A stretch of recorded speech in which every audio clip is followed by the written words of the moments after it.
Hello viewers, সকলকে all job news and education চ্যানেলে স্বাগতম জানাই। চলে আসলাম নতুন একটি ভিডিও নিয়ে। ভিডিও শুরুর প্রথমে বলে রাখি, যারা আমার চ্যানেলে নতুন দয়া করে আমার চ্যানেলটি সাবস্ক্রাইব করে দিবেন। আজকে ভিডিওর বিষয় আছে প্রাথমিক শিক্ষা অধিদপ্তর ডিপিই এর বিভিন্ন পদে নিয়োগ পরীক্ষার সময়সূচি প্রকাশ। দেখেন 2016 সাল এবং 2025 সালের নিয়োগ বিজ্ঞপ্তির পরীক্ষা কিন্তু অনুষ্ঠিত হচ্ছে 26 তারিখ, মানে ডিসেম্বরের 26 তারিখে কিন্তু নিয়োগ পরীক্ষা অনুষ্ঠিত হতে যাচ্ছে। তো কোন কোন পদের পরীক্ষা হবে সেটি আপনাদের জানিয়ে দিব আজকের ভিডিওর মাধ্যমে।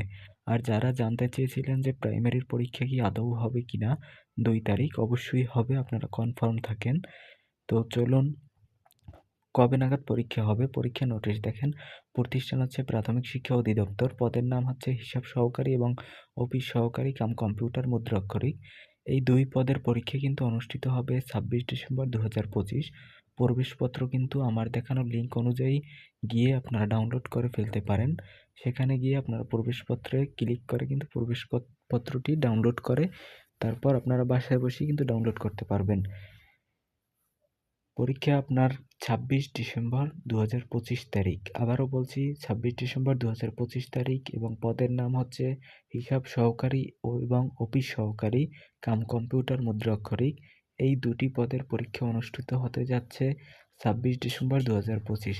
তাই দেরি না করে আপনারা পড়তে থাকুন আপনাদের প্রিপারেশন অনুযায়ী। আপনারা সময় নষ্ট না করে আপনারা পড়াশোনার দিকে মনোযোগ দিতে থাকুন। তো ধন্যবাদ সকলকে।